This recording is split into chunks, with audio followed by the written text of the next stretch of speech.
Thanks for coming out to the IMA.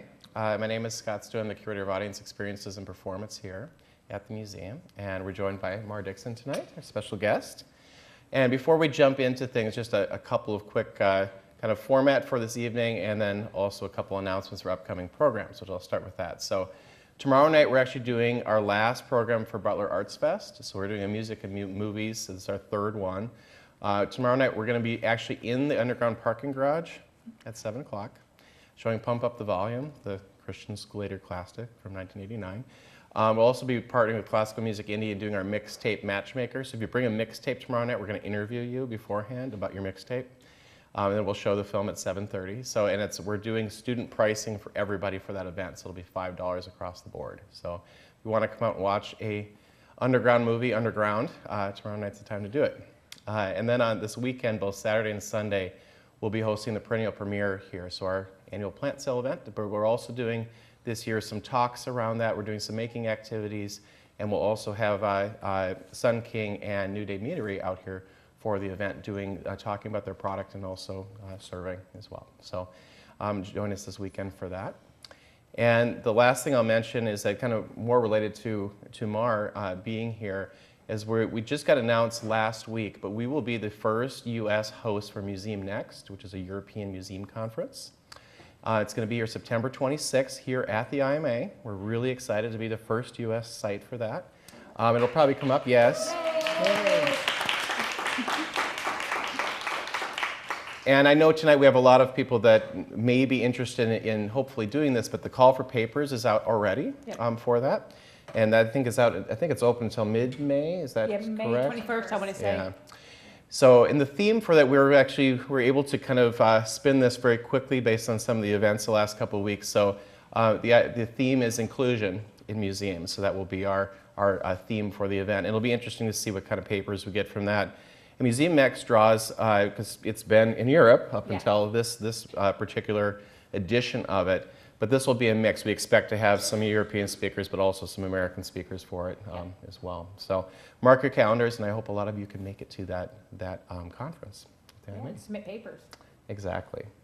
So the last thing is format. So instead of doing a straight-up talk, we thought it'd be more interesting. We don't do straight-up talks. It wouldn't work. So instead, we're going to kind of be in conversation here, and I think kind of see where this takes us. We'll also be taking tonight any questions that you have. So during the bulk of our talk, you can send this to us through either one of our Twitter handles up here. It makes sense with Mar here that we do it through Twitter. But you know what? Also, feel free to shout out if you want to be analog about it. I guess that's fine. Yeah, you're doing mixtapes, and I'm going like retro. Yeah, okay, that's fine. Okay, there we go. Yes, and we're welcome. And I think this is really informal tonight and very casual. So if you do have questions as we're going along, feel free to raise your hand and shout them out, and we'll address those as we go along.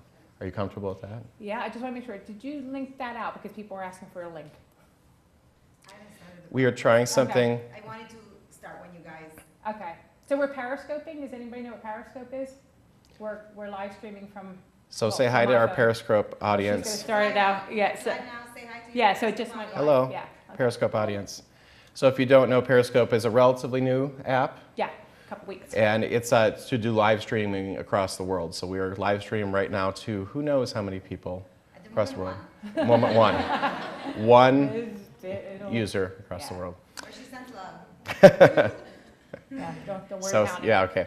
So, all right, we're going to jump on into things. So, so thank you for coming out this evening. So, Mar is a well-known social media activist, and you've done many different projects, and I think some of the best known are Museum Week, AskACurator, also the recent Museum Selfie event in Love Theater. And you also do MuseoMix and MuseumCamp, amongst other things. You have a lot of different projects going all the time. And the thing I like best that I think, maybe this is why I think we get along so well, is that this is from your website itself, is that you're either an advocate or a troublemaker, depending on which side of the fence that you're on. Absolutely. And I like your ability to be able to stir things up, and I think also to be to stand outside of sometimes the museum and be able to kind of comment on that, and then to be able to advocate for digital culture, particularly social media, in the context of the museum.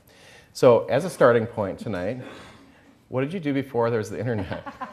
What did I do? Yeah, there was life before that, but yeah, I've always been into like gaming, and I've always been into. I said before I had a Professor Owl, you know, when I was younger, and it was like there's always calculating thing. I was always wondering how that was working and why it was working.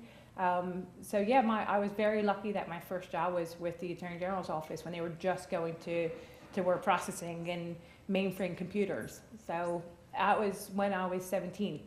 Wow. So I don't remember much about life before that. I'm not that old, by the way, but it is like, you know, it seems to have always been there. But I also played Nintendo games and stuff like that. Yeah, that's what you're saying, yeah. Yeah, so. Well, and then, so how did you make kind of the transition, you know, now that we're kind of moving more into kind of social media in the context of museums, and you kind of made your own way there and kind of made almost kind of a career out of it. The one thing I always get asked is like, why do you do this stuff? I'm like, because somebody had to. Like, nobody else was doing it. So I was like, hey, I'll do it. And then it was just one of those things where because I don't work for an institution, or I don't work for one person or another person, I was kind of safe because nobody could fire me. So it's a great position to be in. I don't get paid a lot, but it's never going to be about the money. Sure. But yeah, but when I started off with mainframe computers and things, you had message boards and bulletin boards. So Right. there's always that social element of talking to somebody who was behind the screen. So that never scared me. Also, I come from a big family, so if you didn't talk, like you just lost out. So yeah, so being that aspect of it, and so I moved on from the message boards and from forums, remember message Yes, forums I do and remember things like forums. that.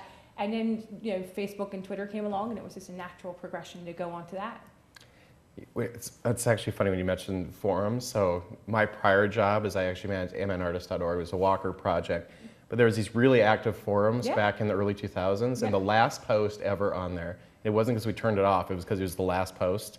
It said, shh, the forums are sleeping. Yeah. And because people quit using them, and that's when Facebook came out. Well, yeah, and that's one of the questions I always get is, and I'm pretty sure you're going to address this, is about what's the next thing. And I'm Right. like, there is always the next thing. Of course. So when people are saying like, you know, Facebook is going to go away or whatever, I'm like, 1 billion people are not going to stop talking. They're just going to find some place else to do it, and you better be on that one with them. Right. When they transition into that one. And that's when you get into sort of the trends of things and paying attention to what other people are doing. Well, that's a good transition. So currently, what platforms are you using right now?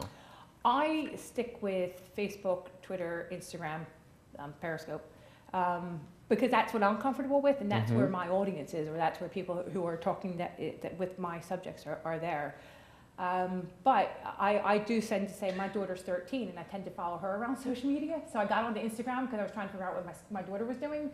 She's now left and gone to Snapchat. She's fine because I can't figure that out. But as soon as I do, I'm sure she'll leave and she'll go somewhere else, and then I'll have something else to figure out. But it is about paying attention to what young people are doing, and because they are leading it, but they're quite quiet about it.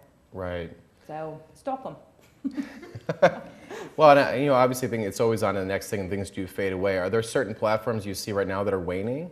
I don't think they're waning, but I always look at Pinterest and things like that, because Flickr is another one. Sure. It was like the go-to god. I didn't think visual was going to be that one, and Instagram came. And I think Pinterest still has a huge following, but it's mainly for fashion and food. Right.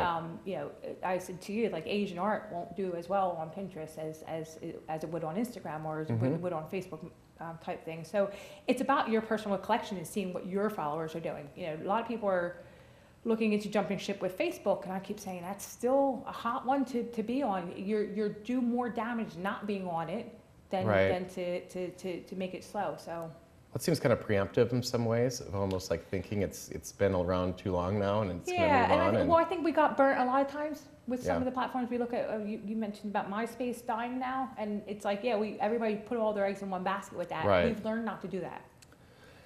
Well, what do you think? What's the next thing then? What do you think are kind of For some the trends promising? going on now, yeah. Again, I think it's going to be video based. So YouTube, which I didn't mention was YouTube. More and more, we've got YouTubers who are hot right now, and Snapchat. So it's going to be the behavior of what's coming out now of the people. How many of you here are like active? I'm just kind of curious. Like, how many of you have a Twitter account that you use regularly? I thought she just dropped my I know. phone. Just like there's a tiny bit of panic. Yeah, that's fine. That's fine. We were already talking before that there was a certain amount of anxiety because you didn't have your phone. My phone's not there. My phone's not with me. How many of you have YouTube channels that you post to? Just kind of curious. How many of you have a Pinterest page? How many of you sign up on Periscope run that. Well, Yeah, it's pretty how good. about Snapchat? Yeah. So there's a generational shift. It is. It is. You guys gotta explain that Snapchat to me. I tell you why YouTube is really good is because it's owned by Google, so your SEO, so your search engine optimization is like really hot on that one. Well, it's interesting seeing now how certain artists are using these platforms too to create work, and Yeah.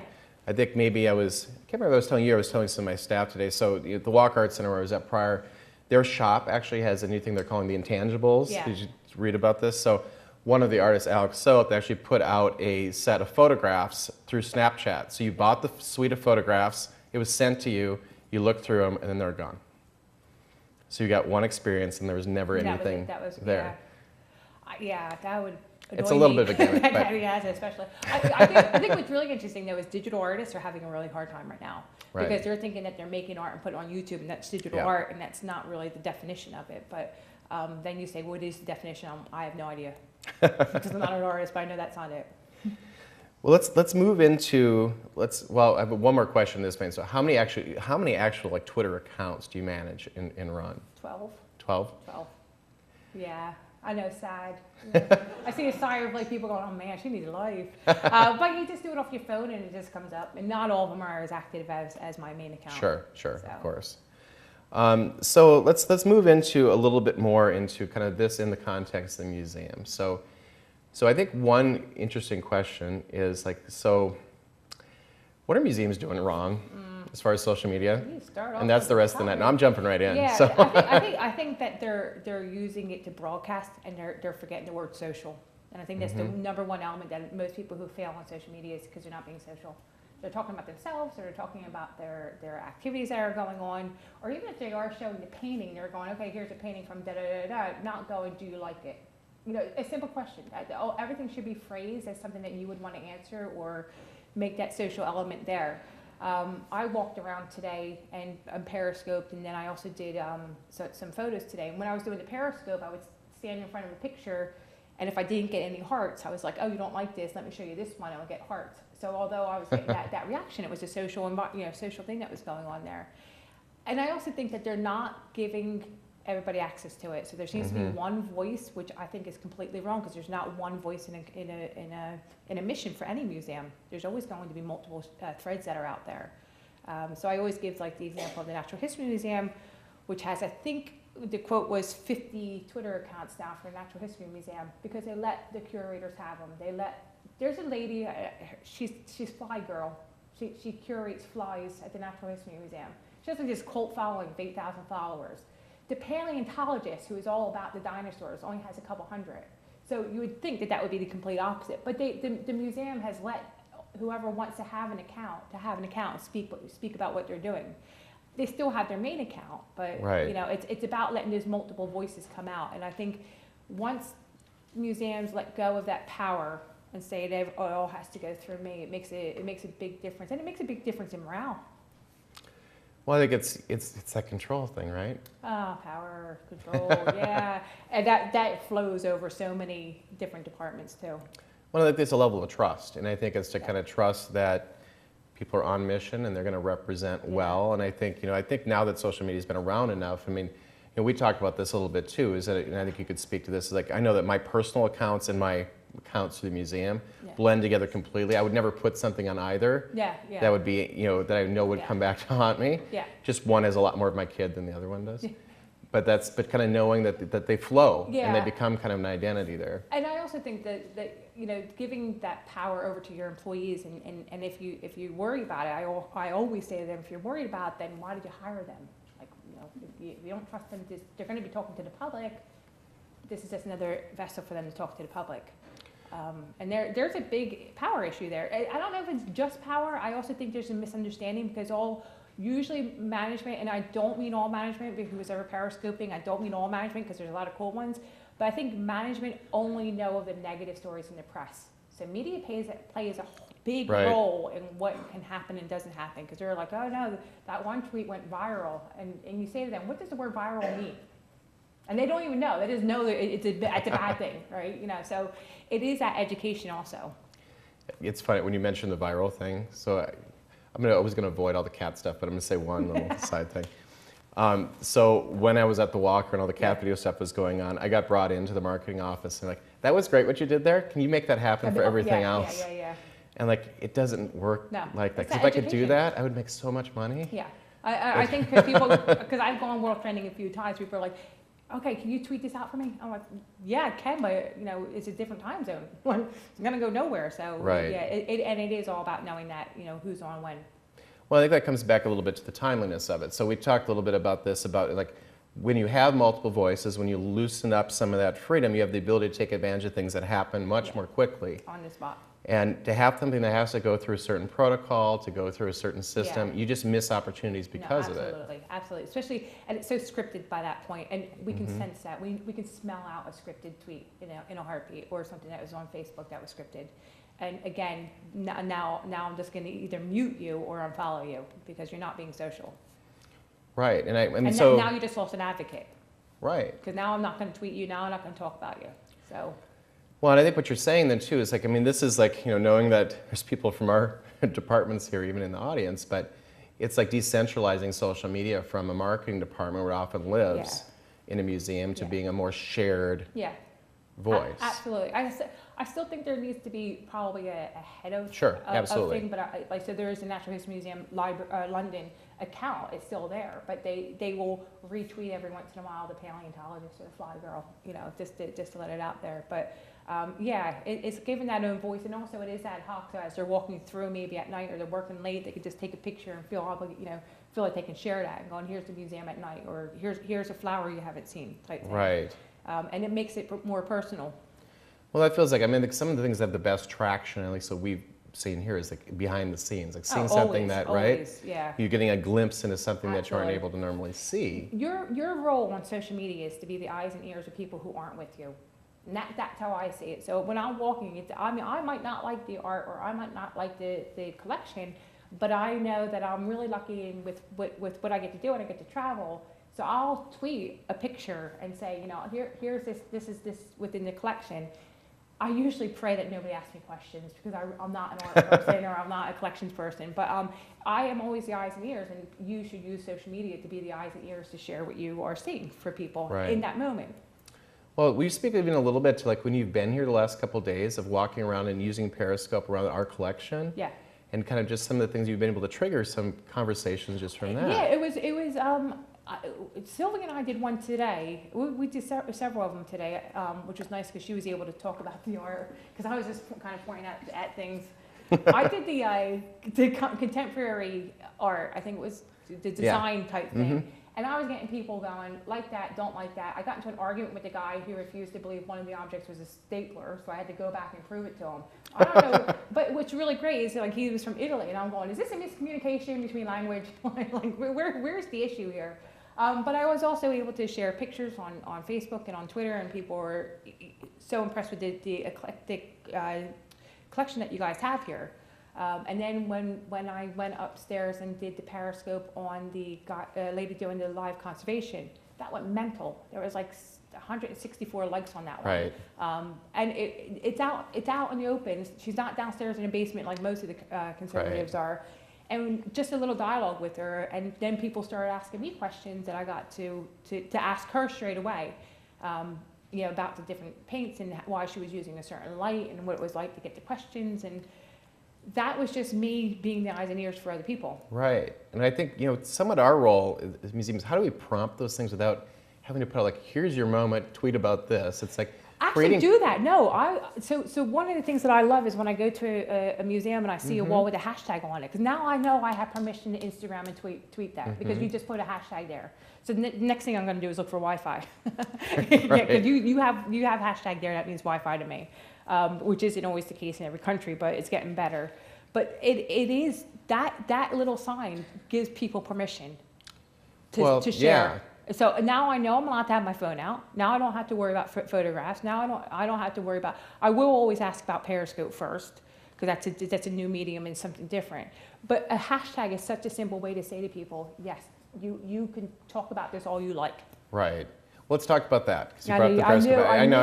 I knew I was going there. Yeah, you so I'm going to take the bait. Yeah. So you do not have to mention what museum, but recently you were in a museum and had an experience. Would you tell about your experience with Periscope? Yeah, so I'm really good friends with this museum, and I tweeted them, and I was like, hey, I'm finally in your museum. I've never been here. Do you mind if I Periscope? And they said, yeah, absolutely. This is all through Twitter. Yeah, absolutely, Periscope.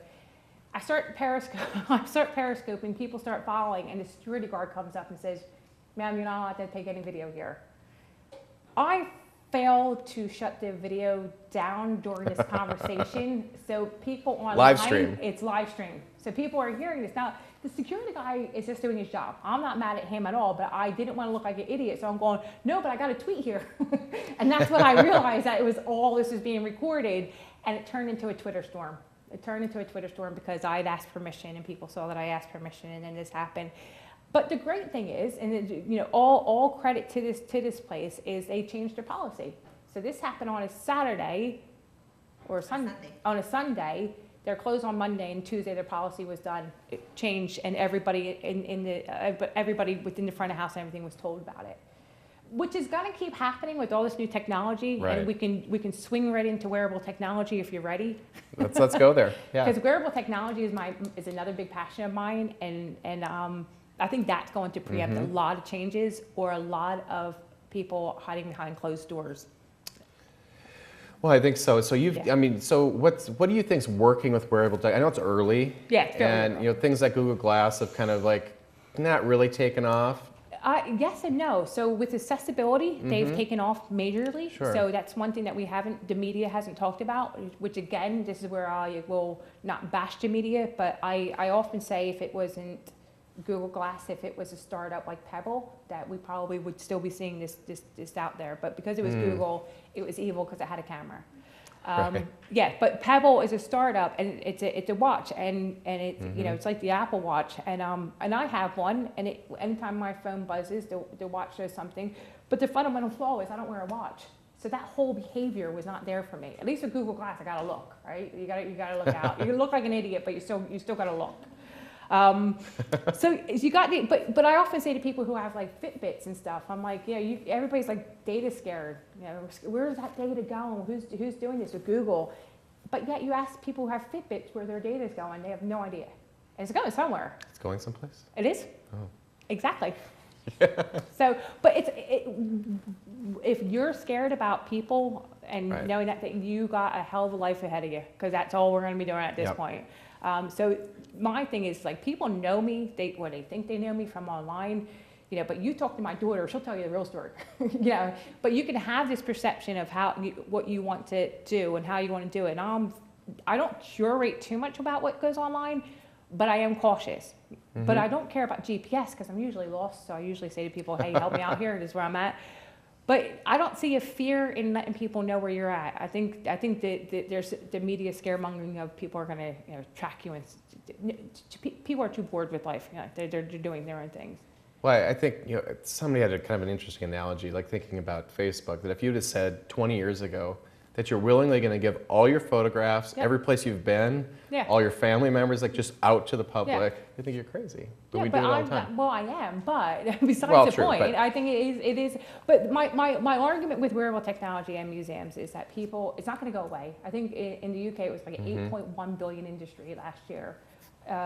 It's not something that we're just going to see like MySpace or Google Glasses kind of go away. It's going to get more and more prompt in our faces. And we got this whole Internet of Things where things are being connected together, and you guys don't need to know any about that, but you need to know of it. That's my important thing, because these people the public is going to bring this into museums, just like they brought in the smartphones, and museums took 6 years to react to smartphones. Really, honestly, 6 years. So I laugh because we're still building apps. Who downloads the freaking apps? Like even if you download it, you don't use it, or you use it once, or it sits on your phone type thing. And then you delete it almost immediately. And then you delete it, or you because you already visited type thing. Right. So, and most of the information that's on the app is already on the internet. It's just contained in this bubble, but it's something that is a tick box for a lot of museums to say that they have. So what do you think with wearable technology, like kind of projecting ahead, like what do you see coming, and what do you see how museums could tap into that and be a Right. little bit more proactive than they've been with smartphones? So we had like the Imperial War Museum and now the Grand Palais in Paris are using Google Glass still for that additional layer. It's like a tier system to an audio guide, and it immerses you. And I often get mad about the Imperial War Museum one because I'm really not into war. And this Google Glass program that they did made me look at a tank for 10 minutes. 10 minutes at looking at a tank that wasn't moving, right? Like I didn't even know it was there. I've been in this museum for so many times, but because it immersed me so much into that one with the dialogue and with the video that was coming on, and it was a customized little thing. So I do think augmented reality, and I do think that the visual ones are going to be strong. We also got audio guides, which are now getting smarter. And that's really, we're just on the cusp of this trend. And there are people pushing the boat out, but it's still clunky, but it will get better to where they're either GPS or RFID. Right. And they can tell where you're at and start instigating the conversation should you want it. And again, we got like iBeacons, which I'm not quite sure about, although we're putting a lot of emphasis on it. But I think it's just because we're putting emphasis on iBeacons because it's there. But really, I don't see that as sustainable. Yeah, there's some things with beacons. I know I've been having some discussions with musicians here because there's a lot of things that we've commissioned that are site-specific music pieces, like around our campus, that because of the artists themselves don't necessarily want to have those pieces online, just out there, because that's not the piece. The piece is about that place. Is that can we put a beacon in a site so you can only view that piece within 15 feet of the site? And that's where the beacon thing, we may experiment with some of that, but it has a lot of limitations. You still got to give your phone permission. Absolutely. So it's still not going to be transparent. You still got to have that conversation, which is the downfall. But I can see why Apple did it.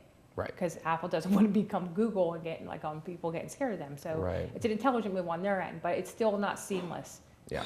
But with the audio guides that you know can be seamless because you chose to pick one up. Correct. Yeah, and I will say top tip with audio guides, always get the family one and the kid ones because that's where great information is.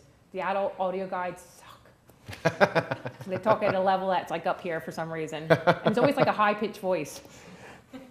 What I like about you is like I think your approach is really about this access. Like thinking of making things accessible. It's not dumbing things down. It's about making things accessible. And I think something that we talked about even like kicking off this whole conversation with is that the acknowledgement that museums are in competition with entertainment, with everything else that's out there, right? And it's like, if you deny that, like I think you're already losing to a certain extent. It isn't to say that it's the same, but that's your audience that you're competing with. Yeah, so the big thing is not talking to the people and finding out why they're going. It's talking to the people who aren't going and figure out how you can get them in. And a lot of places are competing. I mean, we can even talk about Annapolis. In theory, Annapolis is competing with the Children's Museum, but it's not a competition at all. But like people might see it that way. But you're also competing with the movie theater, or you're the amusement parks that are out there. There's so many different elements in our world that we're just constantly wanting to be entertained and busy. And you say museums, and they're like, really? That's not going to entertain me. Like that's not going to go there. But you could actually get a full day. I mean, I've been here 3 days. I gotta say, I was texting my daughter. I'm like, I've been in this insane museum 3 days. She's like, you're not going nuts? I'm like, no, because there's so much to see do here. You guys got the grounds and stuff, but it's paying attention to how you can get those people in there, and if you can make those shifts, and if it is the language that you're using, or the fact that you do have, all these O'Keeffe's and everything else in there, but you also got the contemporary art, which I was trying to find faces in some of it, because that's, I don't know artists, so I was just like, okay, I'm going to entertain myself and see how many faces I can find in this art. What's amazing with just the perceptions and kind of I think the false perceptions at times, and we've had a little bit of debate. You may have heard that we're charging admission now, and there's been some things online. So in some of that conversation, what's been interesting watching it, even though it's been at times I should quit, but is that people talking about it like they were there 25 years ago on their 4th grade field trip and they saw everything, and it's exactly the same it was then as it is now. And I think that is not just about us, that's about museums in general. And it's a static thing, right? And it's like changing some of that perception that it's not static, it's Yeah. constantly changing, and using ways that social media can show that every day Yeah. it's something different. Yeah, and I think also when people do come in and tweet about it, it's not just tweeting about yourself, it's Right. retweeting them and showing that it's not just you talking about how great it is, it's people coming into it, doing it. But yeah, I do think that one of my biggest things I usually talk to management about is forget that it's a museum and use it as a space. So what would you do to bring spaces in? This is where you and I hooked up, because Sure, yeah. it's about using it as a disco. It's about using it as a drive-in theater. It's about using it as anything else to get everybody in. And instead of educating, just expose them.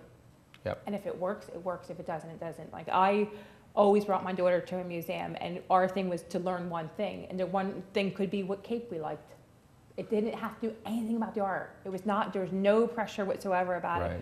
But I have conversations with her now, and she scares me because I'm like, oh, you actually took that in, or you learned from that museum when we went there. Right. But it's that exposure is more important than education, which I know any educational person is like cringing right now, and I do apologize, but it is true. Well, I think there's a lot. Yeah. Well, I was going to say that one story that I told you about the teenager that I met in my hometown. We have a museum next to us, and there's a school not too far away, and there was a teen takeover day, and teens there didn't know the museum existed, even though it was like right around the corner. And the quote that killed me was the kid was like, I think he was 15, he was like, I've never been to a museum without a clipboard, because every single time he goes to a museum, he has to prove his learning. And that just killed me. I was like, that now he hates it for the rest of his life. I can't do anything about him, but I'm gonna make damn sure I can help the other people, which is where I started Teens in Museums. Which is great. Why don't you talk a little bit about the Teens in Museum program? That was just me getting really, really annoyed that nobody was doing anything, and there was no collective one voice for young people. And I hate the word teens just as much as everybody else, but my daughter at the time, I think, was 10 or 11, and she's done all the trails, right? So you go to a museum, you get the kids pack. My kid's done all of them, right? So now she's bored when we go. So I was like, okay, what's the next thing for young people? They're like, oh no, we got educational programs for schools. I was like, she's 10, she doesn't want that. So we started doing our own thing. But then the more I talk to museums, I'm like, nobody has anything for this gap of students. It's either they're educating them, but there's nothing for them just to go into young people to go into a museum and do, unless they were with the school or they joined the young people's program, which are great, but not everybody can commit to once a week or once a month, or pay for the transport there. So that just kicked off Teens in Museums, because again, somebody had to do it. Apparently it was me. Well, I think you've done that several times. Yeah. But it's great because anybody who's doing stuff with young people, just send me the information. So I actually don't work with young people, but like right now I'm doing a series of blog posts from the Smithsonian, because they're just setting up a new young people's thing. So she's chronicling her journey about setting this up on the website. That's great. Okay, I'm going to take a question from here. We're going to go totally change directions a little bit. Selfie sticks, pro, con. Sorry.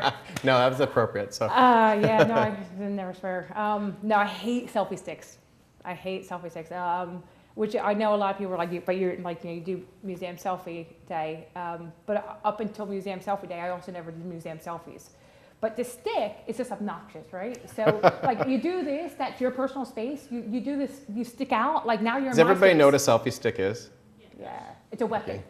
Distraction. It's a weapon. It's like going to a museum and open up an umbrella. I'm going, okay, this is my space here. Like you can't do anything about it. It is that obnoxious.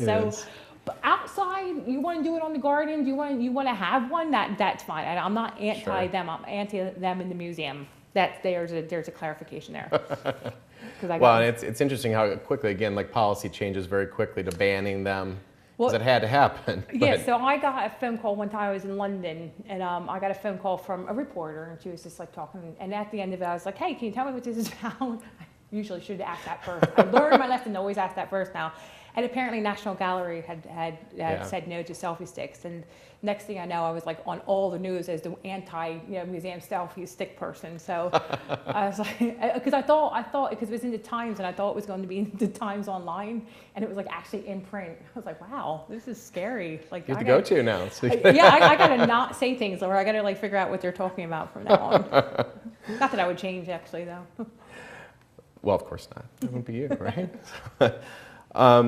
So let's go back to museums again. Let's talk about maybe one of the bigger kind of challenges. So I think we know that over the past decade or longer that museums have been in decline as far as audiences. And so we're all kind of trying to figure out the code of getting audiences in and figure out what that is. And like one of the responses has been bringing in blockbuster shows or other kind of like spectacle-based shows. And we can name many different examples. The most recent probably in the US is the Bjork show that's at the moment that's not getting great reviews. Yeah. But you were talking about the Damien Hirst show that was over in London.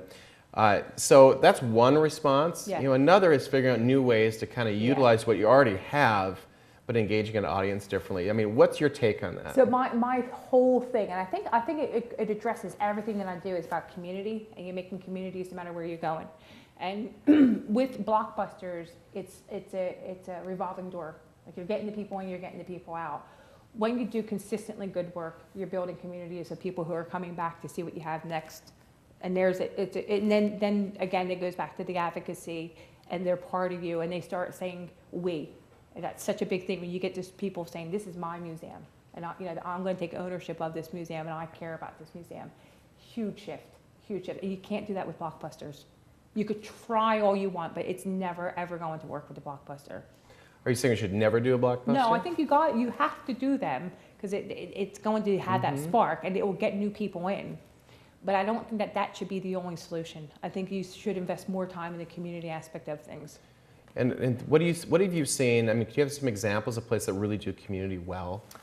There's actually, I got to go stick back with the UK because that's kind of what I used to. But you got places like Wolverhampton, which has a not the best reputation in all of England, but they really care about their community, and they like moved the bus stop to be in front so that when the young people were waiting outside, they can come inside if it was raining, and just starting to do stuff. I'm not talking about friends of museums. I think friends of museums are something completely different because people always have friends of museums, but I'm talking about people who take the ownership. Hordeman's another one just doing great work out there. Even big ones like Science Museum does a lot of stuff. Like Science Museum just started doing autism days. Not a lot of them, but they realized that some of the kids with autism found the place scary because it was so loud. That's taking ownership of that community and saying, right, somebody said that, let's act on that one. So you can be a big institution and still talk to the people. Well, I think part of this comes back to you coming back to what you said at the beginning about social media being social, so that you're actually having that communication, conversation where it feels like it's not the big entity, but it's a person. So it's a voice there, but also lifting, like we just recently lifted all the photography restrictions, so that you can place yourself within the museum, which is the best advertising you could ever ask for, because you're showing value in that and placing yourself within. And I'm talking about you just by taking a picture of it, or saying this is where I'm at, or checking in is a great thing. Like I check in wherever I go, mainly so I can remember where I've been. Okay, I'm old. Give me some credit here. But it also tells everybody else where I'm at. And then they might go, so what I'll do in London is I'll be in London, I might have time in between a museum, and you don't gotta pay for a lot of museums in London, so it's a little bit different. But I'll go into like the British Museum and I'll tweet, hey, I'm in the British Museum, I have 20 minutes, what should I go see? And I'll listen to, and I do like the scavenger hunt for people, and I take a picture of what they want. Now I gamified it. Now I'm making museums fun, even though I have no idea what I'm looking for, and often I'll go into the front of the house like, what is that? Like, because they're like giving me a name, like I don't know names, like so it is about letting people have that experience how they want it, not glaring at them because they're not staring at the paintings too long, which we all know that. Sure. Well, kind of just a little bit of a side question to it is that, so you've built this following and you have all these people, and so we were talking a little bit before, and I forget exactly where this was, but I remember seeing it. Is they were talking about the most influential kind of like museums as far as social media is concerned. It's like it's the Tate, the Smithsonian, and like number 5 is Mar. Yeah, I'm not a museum. Not a museum. No. There's a little fundamental flaw in their little algorithm. But it shows how much pull that you have and that you've built that over time. But how did you build that? So how did you build those followers? And how do you nurture that? I think it's being consistent. So, I set myself some guidelines in the very, very beginning of my online life and my digital identity of like never to swear online and try to always be positive, which I said to you is I get really frustrated with some things, but I try to remain that positiveness out there. But every once in a while, if I get mad online, I'm like punching the wall at home. Like if I show any kind of anger online. And I think it's just being consistent. I'm constantly sharing, and you know, I do state in my bio that I overshare, but I never share about certain things in my life because they need to be private, and they can be private, and that's fair. A lot of people think that I don't talk about my daughter because I call her a C online. I call her a C because her name's Charlotte, and that's way too many characters for Twitter. Like if I knew that 13 years ago, that would have been fine. But it is about having those guards up and Right. knowing. But also, if people ask me a question, I try to always acknowledge to anybody who reaches out to me. It's either a favorite or a retweet, or I try to get back to them if it's specifically to me, like if it's a question to me. If it's that they're mentioning me, like a few of you guys mentioned that you were here tonight, I think I tried to retweet you or to acknowledge you, just to say thank you. And if you had any questions later, you know that I'm approachable. Right. And I think that's one thing that museums can really take a lesson with, because sometimes museums don't acknowledge it. And I don't expect museums to answer every single tweet that they get, because they get hundreds of them sometimes.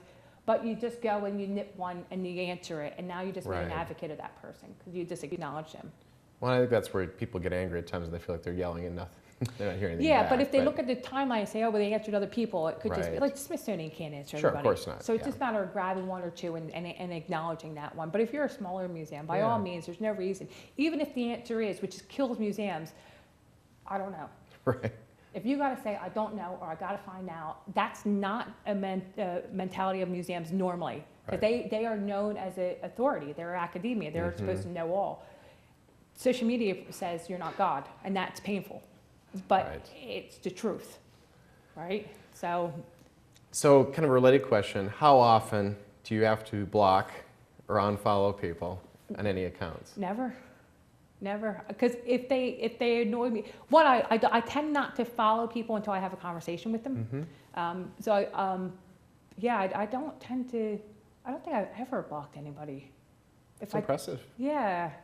I don't, I think a lot of people think I'm too nice to block, but it's just like really but I think people unfollow me because I do tweet a lot, and Sure. you don't think that you're just going to get museums, because you're going to get tech, you're going to get library, you're going to get cake, you're going to get the fact that my dog never listens to me, or the rabbits are too big, or you'll get everything with me. So some people unfollow because they just think it's too much noise, and that's fair enough. I'll get one more big question, and we'll open up some questions maybe from the crowd out here. Making me nervous. No, it'll be fine. So, one motto that I know that we share, I use it in my presentations too, is to ask for forgiveness rather than permission. Yeah. So I think part of that is knowing where that line is, too. That line right on the edge between, like, I can apologize and not get fired. So I don't got to worry about that. Yeah, well, That's a it's huge true. advantage. It is an advantage. It truly is an advantage. And I try to use that for other people. Thank you. Yes. We'll use that later. So, because Mara said so. But I think part of it's for a museum is like, museums at times are like a big ship moving. It's a very slow shift when they're going to do a change. Like, what can museums do to be far more responsive and change some of that attitude and not put the blocks in place that most of the time the museums are self-imposed? Look, right? I'm getting ready to argue right now. Do you see? I'm moving forward. And I don't want to. No, but I think we have discussed this, and museums have museum time, which is not normal time to anybody else, right? Do we agree on that one? Like, something is 3 years for them, which should be. It's like tomorrow in museum time. Yeah. And we are living in a society that is so fast-paced, and if the museums aren't giving it, they'll go to Google. And even if it's a Google image or if it's a YouTube video, they'll get their knowledge somewhere else if museums aren't going to be responsive. So museums have this, if they're not careful, they're going to talk themselves out of a job, because they're going to make themselves redundant, because people are going to not want to wait anymore, and they're going to get pissed off, quite frankly, of saying, we want to like you, but you guys aren't meeting us halfway. And I think that's a huge thing that across the board internationally museums are dealing with. Smaller museums are actually doing better because of that. So where it used to be nationals and the big institutions were the ones that were God and we put on a pedestal, now we're looking at the smaller museums to go show them how it's done. Like you just put this in place, do this. Like you guys just removed your photographs. There's still so many people who don't allow that. And it's not having to take everything to the board, and it goes back to that trust of the employees that you have there and saying what is the best thing for the front of house. And I always say the people you should talk to is the front of house. they know so much. They hear the conversation. They do. Which I usually have headphones on, but it's in my pocket. When I go to a museum, I always have my headphones on. I listen to music. But when I come up to people like nearby, I'll turn my music down and listen to what they're saying. And I'm just hearing that. That's what front of house does. So why are you Right. not talking to them and saying, what were they saying? Were they saying that like the cafeteria should be open later, or or open it earlier? But even if you get that information, museums have to act. So Right. usually on my side, I have a screen that says, listen, understand, and act. Because action is the most important part of all this. You can listen all you want and see everything you want, but you got to prove that you're doing it in their lifetime, Right. which is where museums are failing. Right. And I feel fortunate here. I mean, as we've talked about, we've got this ArtX program Yeah. here that we've been able to kind of give in the latitude to do a lot of experiments Yeah. and be able to do things on the fly and like try it out. If it doesn't work, shift it. Sometimes during the middle of the program, shift it. Yeah. But we're lucky to be able Yeah. to have that and then to be able to maybe use those little experiments as a demonstration of something bigger. Well, this goes into that research and development area. Mhm. And right now, the area that I would classify ourselves in right now is a research and development area for museums and for probably society, because we're all going, oh, smartphones aren't going away. This new technology is not going to go away. Okay, we got to do something about this. And wearable technology, whereas smartphones took us like 4 or 5 years to get used to, wearable technology is like here, right? So we're now in this thing where, Right. but it's a playtime, and it's a great time for museums to go out and prototype and try different things and going, well, we tried it, it didn't work, but we're not going to say that that's a final thing. So we tried it for 30 days, which is where the museum time comes into. Right. Because it has to be now. It can't be 2 years from now. You can't program this stuff into it No. now. So what you're essentially doing is a layer on top of the traditional. Right. Which fine, if this museum is willing to do that, that is brave and that is fantastic. A lot of them aren't even willing to try that one. Right. You know, and that's where they're going to fail themselves because they're not moving at the same pace as society is. Right. I'm just curious, does anybody here have an Apple Watch? Did anybody get one of those yet? I got one on order at home. There you go. So there. Oh, you have to have seen that one coming, right? Like I've given you enough clues about it. Which one did you get? I stupidly left it to them to order, so I don't know, because I'm not going to use it anyway. I just need to know what it's about. Sure, yeah, So absolutely. I Well, know, right? I know. Yeah. That's what you do. yeah. Go. I did hear it. I go to Geneva to talk about wearable technology, so this is where it is coming up. Let's take some analog questions from the audience. Does anybody have any questions for Mar? Yeah. So you're not happy with selfie sticks, are you ready for the mini drones, and especially around extremely large installations or artifacts? Yeah, the drones I find really interesting because a friend of mine has them, but the regulations on them is you can't do them around people. So it's going to be a different, especially in the UK, you can't do them. But I think actually the museums can have a really good, especially a place like this, which is so huge, to do the drone overview and let people see how big it is. I don't think, as long as it's done properly, I don't have an issue with them. Yes? How do you deal with the issue of copyright when you are streaming or doing your Periscope with that within a museum? When there are, many times we will have artists who do not want their material shown. You even alluded to it with the music. But how do you deal with that and control for people to You ask permission. That's why right now it's going to be you ask permission before you do it, or you have signs up that say you can't. So some of the museums that I go to will have a room where all the contemporary art, which is copyrighted, is in one room, and it just says you could take photographs wherever you are, but not that one room, and that's a little bit easier to handle. But it's asking permission. Yes. Yes. With certain apps like Snapchat allowing you to send money to one another, how do you think that might factor into possibly museums allowing people to buy virtual access into certain special events? Okay, so in the UK, we've been doing that for a while now. Yeah, and we get so many tourists that are coming in and using that instead of having actual changing over to currency. So it is going to be one of the things that museums need to worry about. But also the problem comes in then is how do you accept different payments? Like how do you accept a yen onto something? But we're working through that, but it's only the big ones that are able to do that. at this point. But yeah, it is going to be. But I mean, I came over here. Actually, I'm going to another country. I have no money for that other country yet because I'm not worried because I'm like, I'll either get it at the airport or I'll just pay with my debit card, which doesn't charge me anything. Because it's not like when our parents went and it was like extortionate to get it all transferred. We're all doing it by our cards and things. So yes, I think that it's just going to be the way it's paid is going to be the awkward thing for museums to change their systems.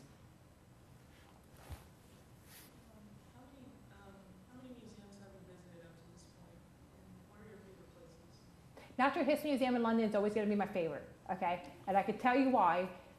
When I grew up in Pennsylvania. I don't know if you can hear the accent because apparently it's really weird now.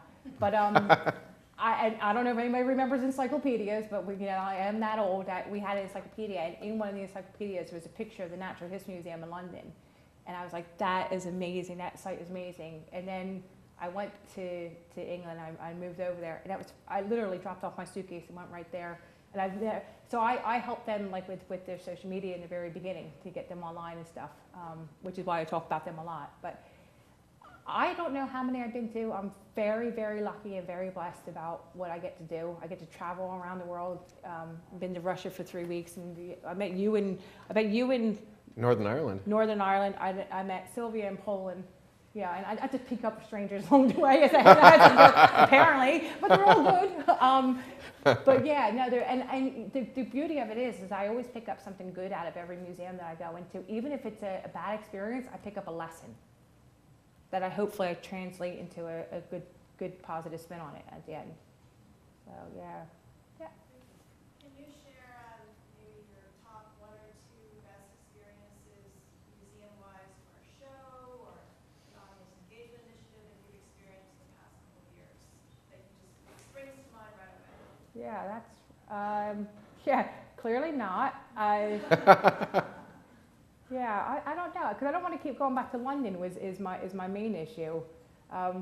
Because I travel a lot and I barely speak English well, it's usually something that will, in a different country, in a different language, that will suit. Oh, you know what I'm going to talk about is the Polytechnic Museum in Russia, and that was in Moscow. And again, did not know any of the language at all, but their experience was enough that I didn't need to know the language. And they were using digital and tech in such a creative way that you didn't know you were using digital and tech. And I think that is a really important thing when it's seamless. So what were they doing? So there was a board with a well-known actor in Russia who was asking you where you wanted to go, and then you had to point to the map where you wanted to go, and they would respond to you and give you that information. But it was almost like magic. Like when you pointed, you didn't touch anything, but it was like all in reality. Like when you pointed, it would do something for you. And I just thought that was really intuitive. I mean, all the kids would not leave the area. You're like, move away, kid. I want to have a go now. It's just like, oh no, I was on film with that. In the entrance area, and then they only offered a few. No, throughout, and that was the other thing. It was throughout. So because it was such a big area, so they were doing one of these lovely things where they closed the museum for like a couple years to redo it. But instead of just closing it and leaving it, they opened up a temporary building. So it was in this temporary building, and they were doing this prototyping. They were just like, let's shove all the technology in there and see what works and what can get bashed about and people can use. So that was a real wonderful experience for me, especially with the tech things that are going on. And then I'm just trying to think of where else I've been that's quite, I can't think of. I'll say here, but also, yeah, okay, I say here. But I think, another one that I love, and it frustrates the hell out of me, is the Sewing Museum, the Sewing Museum in London. Because you're not allowed to take photos in there, and you're not allowed to have your backpacks. Like, so all my securities are left at the door, right? And it's like, but it makes you stop and look at the art, and it's like so crammed in there with the architectural stuff, and there's no. In London, Yeah. By Russell Square. And that is just because it forces you to stop and look at things. And because it was about the architects, you're looking at things that you wouldn't normally look at because you don't have your phone, which does kill me a little bit, but I respect them. How do you feel about like just kind of bouncing off that a little bit, like digital detox camps and things that try to I like? hate them. Why bother? No, I understand for people why that's needed, but that's my life is off my phone. My life is off, Right. off that. My work is off of it. So it's like, yeah, that's great that people can go on holiday and leave their phones there, but I am never off work because I love what I do. So and because I am international, Sure. you're dealing with different time zones. Right. So I'm never, I never really off, which is good for me. So a lot of this conversation, and understandably so, has focused on technology. Yeah. But I'm curious, to what extent do you think that there's something like in the technology that offers opportunities for engagement, and to what extent do you think it's mainly important to just keep up with some of this technology because that's what audiences are? Well, I kind of addressed that before when I was saying about people brought their phones into the museums before the museums reacted. So people are wearing Fitbits now. People are starting to wear wearable technology even though they don't know that that's what it's called. And it's not that I want the museum to change anything, but I want them to be aware that this is happening. And if they see a trend that is happening, and we've got to talk about trends also, Yep. if we see a trend that's happening for your museum, then act on it. But if it's not, then that's fair enough. But I don't want technology to take over museums. That's not what I'm advocating at all. But you can't ignore it. And you could have said 10, 15 years ago that's, we could stop that. The Soho Museum stopped that from happening. But again, I don't know how much longer they can last. They got like a cult following, but there's only so many people who can go. So you have to make sure that is the strength. Are you still getting queues outside? Then fine, then stick with what you're doing. But if the numbers are going down like so many are, you better look at what the people are doing and see if you can embrace that into your new regime. So playing off of that with wearable technology, what's one of the biggest opportunities that's being missed right now? I think it's the whole research and development thing. I think museums aren't taking advantage of the fact that we as a society are used to the word prototype, are used to the word playground, are used to the fact that let's trial and test this out. We say it's okay to prototype a car, we say it's okay to prototype certain things, but yet when we say it's prototype an exhibition, it's like, oh my God, no, because now you're showing that you're not an expert. Right. You're not God. Let's go back to that step again. Let's find your name in the Bible, because you're not. So let's remind you of that. And yeah, it is. I come across strong, and I realize that. And usually I can say because I'm American, but hey, I'm here. I can't say that because everybody has a strong accent here. You're Italian. Yeah, I can say I'm Italian. We're from Brooklyn. But the fact is that we need to take advantage of this research and development. People, even my mom knows what a 3D printer is, right? My mom's the type of person who still thinks that Facebook is the internet. And that's fine.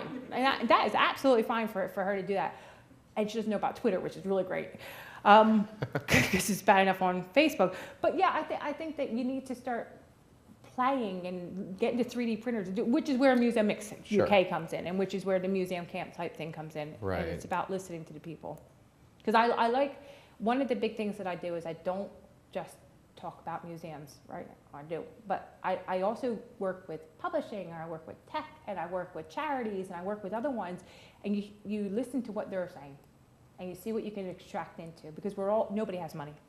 And we were saying this earlier, no money means you gotta be creative. And museums who should be creative are failing that right now because they're dealing with museum time.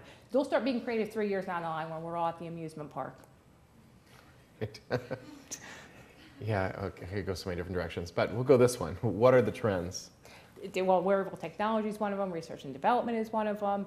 I think people expecting to be entertained 24/7 is one of them. You got to look at things like YouTube and Netflix and see why that's attracting people, why people are not leaving because of that. But also look at trends like, you guys got Audi here, right? Like you look at trends like Audi because they snuck up on everybody, didn't they? Like especially in Europe, nobody heard of them. Now they're #1 food place, and even they don't care about brand. Right. So it's looking at what's working in other sectors to find out what the trends are for you.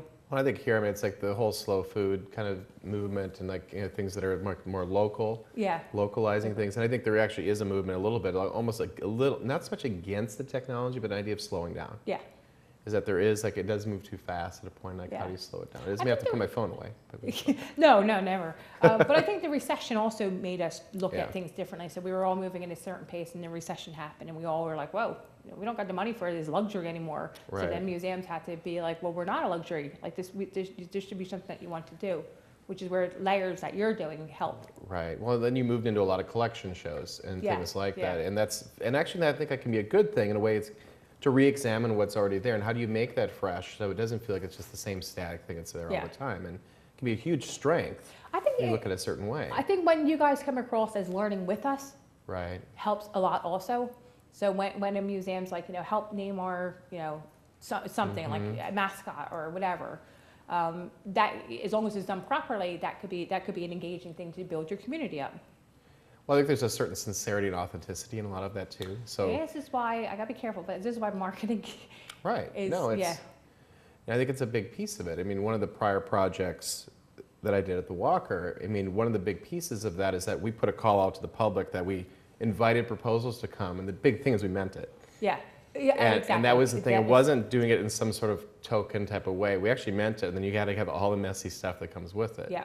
and deal with it, which that's not the safest thing. Which kind of brings back to Museum Next. Like we were talking about the inclusive. Now, what I'm sure the museum is thinking, because of what currently happened here, is not going to be the papers that people from Europe will be Exactly, submitting. yeah. So we're going to see. So I wrote about this also, about the language and the terminology that we're using is could all be English, but we are using it so intertwined right now that we're confusing ourselves in conversations.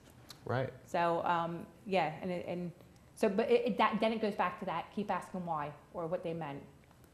Well, one quick question to the Museum Next conference that's coming. So, what's the difference between a European museum conference and an American museum Yeah, conference? you're gonna make without insulting anybody. No, you're I'll always do positive. my best not to insult anybody. You said you're always positive. Yeah, it's I think there's a lot more of the non-academic sharing with Museum Next. It's about the current situations. It's about issues that are happening now and issues that not talking about things 20 years ago or whatever. And there's more of that because it's coming from different countries and you've got different people from all around the world who are taking part in it. You get a real flavor for other issues. And again, it's about extracting things that work for you and don't work for you, but it's very social. Museum Next is really, really social. There's always events around it.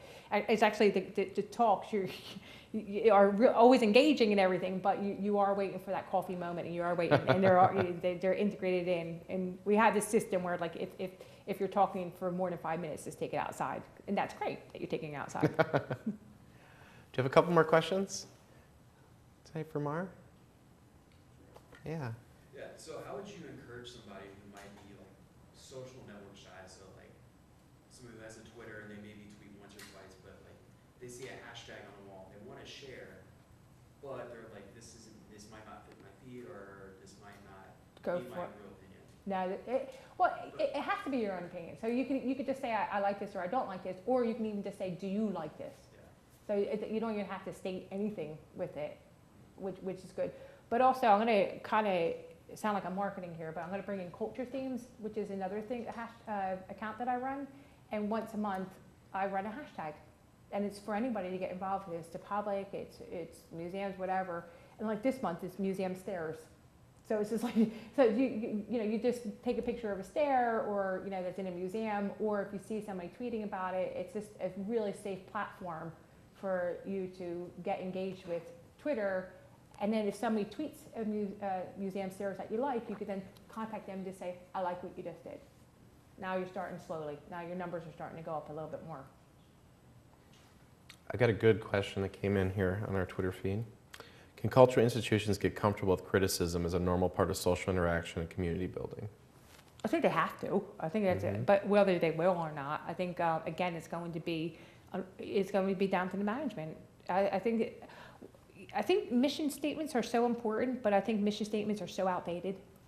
So I usually say to people, as long as you're following your mission statement, you're fine. But then I'm starting to read their mission statements. I'm like, okay, I lied. And so do the question one more time just so I know I'm on. So I think just to summarize, how do culture institutions get more comfortable with dealing with criticism? that comes through social media, and like how do you make that maybe more of a, how do you turn that into a dialogue instead of a defensive posture? Yeah, and that would be the thing is don't be, and that's the person who is running the accounts has to have that personality. If the person running the account is not social, you're doomed to begin with. Knowing that, if you want really good examples out of that one, look at trains and planes. So look at American Airlines, look at British Airways, look at Virgin Trains and things like that. They get criticism every single day. You know, you made me late for my father's funeral, and you made me late for this and everything. And they have to handle it. But if you also notice, they only work in 4-hour shifts. Right. Because there's only so much criticism you can take before you're an alcoholic. Yeah, so they do this. But it's a lesson that museums can learn off of this one, because it is always being that positive. Sorry you have to go through this. Sorry is a wonderful word. You know, you as a person don't have to mean it, but you as an institution better mean it. You know, and you shouldn't be afraid to say it. And then somebody go, well, they apologize. That's great. Are you saying I shouldn't have apologized? So it is that thing. But it's that conversation. How would you handle it in real life? Because that's all social media is. It's the same conversation, but online, you know, behind a screen. I think you diffuse some, because there's a lot of people that do stuff online that would never do in person. Which annoys the hell out of me. Like I see people complaining all the time, like, you know, oh, you know, my dinner's 20 minutes late. I'm like, did you talk to the waiter? Like before you told me this, did you actually like say something to the waiter? Because I can't help you. You know, I don't know what you expect me to do. But yeah, and I think that's when it starts to get in a bad spin. But we're seeing more and more of the Twitter community and the Facebook community squashing that, actually turning their noses up on it and saying to people, like, calling them out on it and saying, you know, did you actually say something to the person face to face who you're complaining about? Or are you so passive aggressive, which we've talked about is a great technique, which I haven't learned. I just go right Stay in the Midwest a little longer. I go right for sarcasm, which isn't always the best either, but passive aggressive is good. Yeah, I'll take you to Minnesota sometime. We'll teach you about passive aggressive. Yeah. You think you're living in England, I would get this now. Like, they are so passive aggressive there. Like, they could be really rude to you right to your face, and you say thank you, because they say it in the accent, right? Oh. Is there any one last question out here? So you mentioned that social media is just conversations, but on a screen. Do you think that museums need to be sort of weighing digital visitors versus physical visitors? Oh, thank you for bringing that up, because that's one thing we missed and we did talk about is the lurkers of the world are fantastic. So it is the ones who will never step foot in your museum or your institution, but they will be your biggest advocate because they heard of great things through their friend, or their second cousin went to this museum and had a great experience. And then when they see somebody else talking about, they're like, well, I've never been, but my second cousin's been, so it's really great. And I do think you have to invest time in talking to the non-visitors, and that means the ones who are following you for whatever reason. It could have been through AskACurator Day or through some other event. They're following you, but they're never going to visit you. They're in Australia, or they're in a different country, but you never say never. Because I was following a few in France years ago, and I was like, oh, they're so nice because they talk to me, and they talk to me in English. It's like, oh my God, this is fantastic. And then I went to France to Paris for a visit, and I actually went to them. Now I'm even a huger advocate of them, right?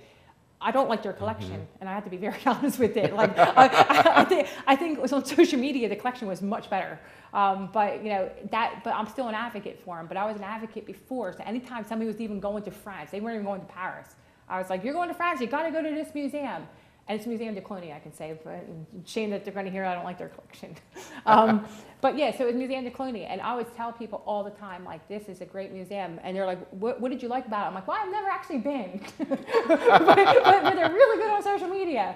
But yeah, so you don't have to actually be a physical visitor to be an advocate and be part of that community. Right. You know, so it was, when I went to Paris to Museum de Cluny, I got to meet the director, they had no idea who I was, but just from social media, it was that dialogue that was happening. So I always say it's so powerful, and a lot of it is driven by a hashtag, which, you know, up until about 15 years ago was a pound symbol on a phone. Yeah, and now it's just transformed the way we talk, the way we interact. Right. You know, luckily my daughter does not do like hashtag ha, you know, or something like that. But you, like I said to you before, you put a hashtag on a wall, and that gives permission for people to share. Well, it's also a way from the museum side that we mine documentation. So but I don't care about you guys. I know you don't, but I do. So that's my job. Somebody's got to care on this side too. Yeah. Well, I will say that is a hilarious thing because I put on all these events online and I go like world trending. I get like all these statistics and people are like, how many people took part? I'm like, I have no idea. Because I don't care. When the day's over, the day's over. If you want to analyze it, God bless you. My life's too short. Yeah, and they're just numbers, and numbers can be manipulated. It's true. All right. I've got one last question. We'll see if anybody else has one last one. So, what's harder? Museum Week, getting museums all organized to do things, or AskACurator Day, getting curators to participate? It's AskACurator. AskACurator is much more difficult. The time that's invested with AskACurator Day starts the day after the last year. So as soon as September 16th or whatever day it is, September 17th, I'm already getting institutions contacting me going, we think we showed our curator that it's not evil. Like, can you start with it? So I've actually started, yeah. And but what it is, and it's a lot to do with management, it's a lot to do with everything. It's about, I give permission to people even though I don't have the authority, but people just want that permission. They just want to say, yeah, you can do that, and you build that confidence up on people. Right. Who am I? Like, I never worked a day in my life in a museum, right? But yeah, I'm telling these curators, no, you can do this. It's okay, you can't mess up. Maybe they can, but as long as I told them that they are okay with it, they're willing to give it a go.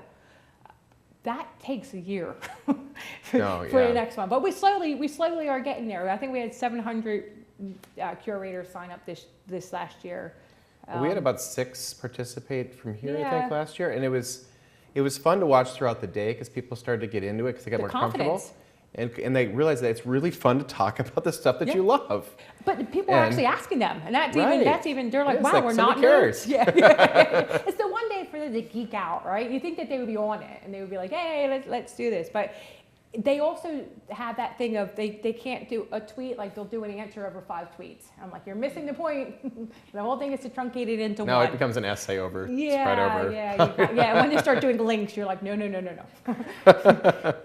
not going to read a blog post now. Like, this is not the day for it. But yeah, I think because also it is just curators in theory that it's mainly difficult. Have you had any success, those curators, in becoming more regular tweeters then? Absolutely. I get all the time, I get people saying, thank you, my curators got their own account now, or That's great. Or what happens is they'll say, and this is always a great one, it's like, we signed up, but we're only doing it for 45 minutes. And then like 7 o'clock at night, they're still there. It's like a drug for them. Like, they finally got introduced to it. Like, in their 45 minutes going to, going to do it over my lunch hour. And I was like, did you get any work done today at all? Because like, you're going home and you're doing it. So no, I hear a lot of success stories, and it's always wonderful. A Museum Selfie Day did the same thing. Yeah. It got institutions online because they were like, they didn't have an account for some reason. So, which is weird. So we have a final question from the audience. Any one last question?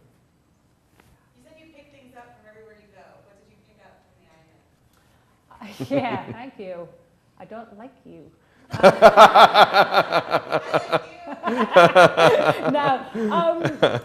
I think, you know what's interesting about the IMA, and again, I'm leaning forward so you can see I'm getting a little bit defensive here. You can read my body. I think what's interesting is right now it's because of the transition for the $18 entrance fee. I don't think I got the real IMA.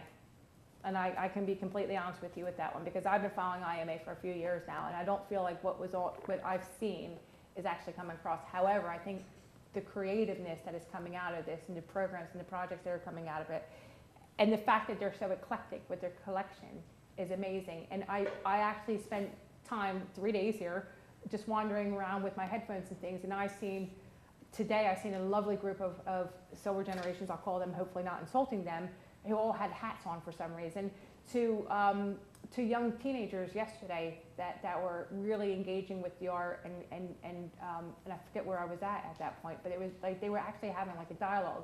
So this truly is something for everybody here. But I am the type of person who, I annoy people because I always do pay attention, although people will argue with that. But I'm wondering why there's nobody sitting there. Like, I'm so observant. Like, I'm always trying to figure out, why is that area nobody's sitting there and everybody's like sitting over there. So when I say I'm paying attention, it's not just to people in art, it's also to the surrounding that surround it, if that makes any sense. But no, I think there's a lot of great stuff going here, and there's a lot of forward movement. There's a lot of questions still. There's a lot of, I think for the IMA, I think there's such a transitional period right now that nobody knows. And then you get somebody like me who's going in and going, well, why? Or why not? Like if I can't do something, I'm asking why not. And I don't know if the answers are there yet, but meanwhile, the public don't know anything about that, so that's great. They do know. I know. I am sorry. This is why I'm not allowed to have a microphone. So I will follow up that with one last question for you. So as the IMA, what's one thing that you think that we could do immediately better? Okay, That's a really hard put me on the question, spot. I'm sorry. Yeah, but I think I was talking to you about this earlier, so hopefully I can be No, really you can honest call me about out. this. It's fine. Okay, so I don't know if you need to be open, because it's really hard. You guys close at 5. Like most people work 9 to 5. So Right. I'm really struggling, like how are people going to actually visit? So if I am doing so, my job is to go to museums, so that's great. But if my job is in office from 9 to 5, how am I supposed to get here and see anything? So Right. I think that's a big conundrum for you guys right now. And I think, late nights or, in London, and again, I apologize, but it's not just London. A lot of places are doing 1 night a week late, but on that, then they close early another night. So Right. it might be something that Just needs to be staggering looked your at. hours differently, Yeah. But that's going to be a hard one for you guys to address. But I think as a mom, I'm just thinking, how would I get here other than the Right. weekends? So. Well, you aren't alone. I think it's something we're looking at. Yeah, Nice too. yeah. I mean, things aren't going to happen overnight, but it's... No, Yeah, but it's all, something- I don't care about it happening overnight. I just don't want it to go into museum time. I want the conversation to keep going. And when the Right. conversation's not going to get going, then I'm going to go in again. Right. All right. Well, thank you so much. Okay, thanks. Appreciate it.